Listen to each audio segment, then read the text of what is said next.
Let's be honest, when you hear the name Bruce Lee, you think of the nunchucks, the lightning-fast kicks, the movie star, right? But what if I told you the real story, the one that really matters, wasn't about Bruce Lee the fighter, but Bruce Lee the philosopher? Yeah, we're gonna dive into this, because his entire life was one long rebellion against the cages that try to box us all in. This right here, this was his compass, his North Star. And it's not just a nice-sounding quote for a poster. For him, this was a declaration of independence. From the very beginning, Bruce Lee was a rebel, and this idea was his master key for breaking free from any system, any style, or any tradition that just didn't work. So what was he rebelling against? Well, first up, it was this massive cage of tradition. See, from a young age, Lee just felt trapped. To him, martial arts should be alive, a form of pure self-expression. But all around him, he saw these rigid, ancient styles that felt impractical, clunky, and honestly, they just wouldn't work in a real street fight. He said they'd become a crystallization. Basically, they were frozen in time, unable to grow. No, you gotta understand where he came from. His early life was this wild mix of performance and discipline.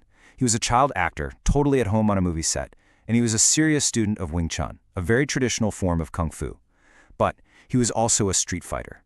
He was constantly testing what he learned in the dojo out in the real world. And that combination, theory and brutal reality, it set the stage for a single moment that was going to change his life forever. And that moment comes in 1964. Lee is in Oakland, California, and he's teaching martial arts to literally anyone who wants to learn. Now, today that sounds normal, but back then, that was a huge deal, a massive no-no. By teaching non-Chinese students, he broke an old, unwritten rule. So the traditional martial arts community basically gave him an ultimatum. Stop teaching, or you have to fight our top guy. Well, Bruce Lee never backed down from a fight.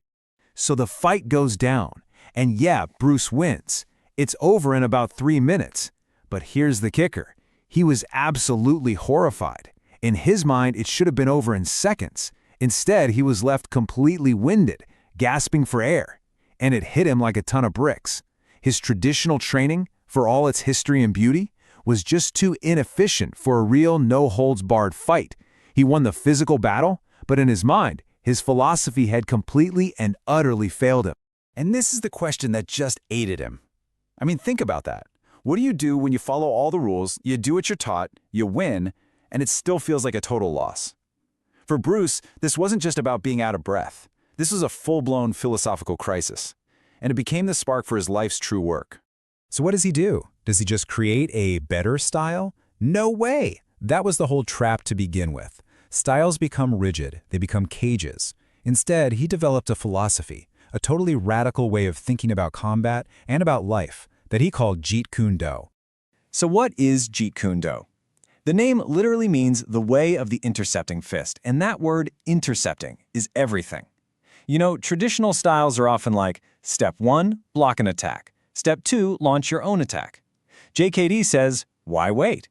It's about intercepting their attack as it's happening, hitting them before they can hit you. It's a philosophy built on ultimate efficiency and directness. And these principles, they were a direct shot at tradition. Using no way as way was him saying, hey, no single style has all the answers. The only limit is the one you put on yourself.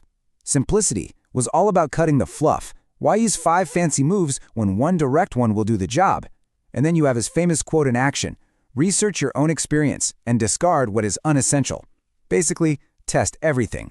If it works for you in a real situation, keep it. If it doesn't, junk it, no matter how sacred it's supposed to be. And finally, honestly express yourself. This was the ultimate goal. For Lee, a fight, just like life, isn't about perfectly copying a master. It's about being 100% authentically you in that very moment. But this idea of adaptability, of being fluid, it was way too big to stay in the dojo. Lee took this core idea from Jeet Kune Do and expanded it into a really profound philosophy for life itself. And this is where we get his most famous piece of wisdom. I mean, that just says it all, doesn't it? It perfectly captures his entire worldview. Don't be rigid, don't be fixed, be like water. Water never argues with an obstacle. It just flows around it, or over it, or sometimes right through it.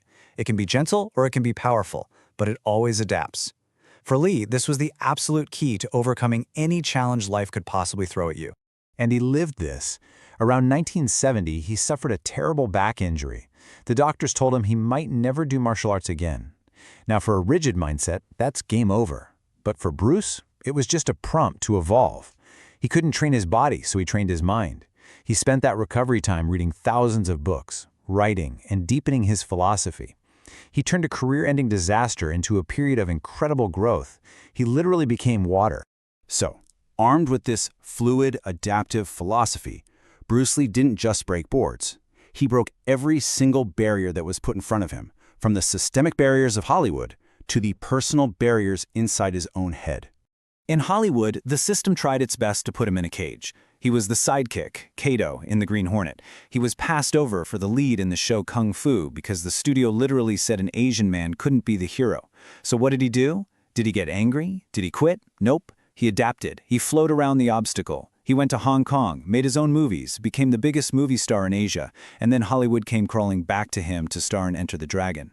He didn't break the door down. He became so big, the door just disappeared. But for all the external barriers he shattered, Lee knew the most important fight wasn't on a film set. He always taught that all knowledge, all training, it all ultimately leads back to one thing: knowing yourself. And that means you have to face your toughest opponents. He believed our greatest enemy isn't some guy in front of us. It's the person staring back in the mirror. It's that voice of fear telling you you're not ready. It's the voice of doubt whispering that you're not good enough. And then there's the most dangerous one of all: ego. The voice that tells you you've learned enough, that you can stop growing.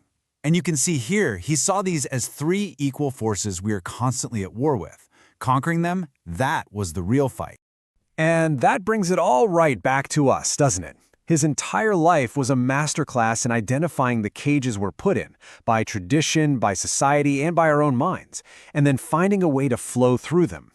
So the real question he leaves us with is this: what cage are you ready to break?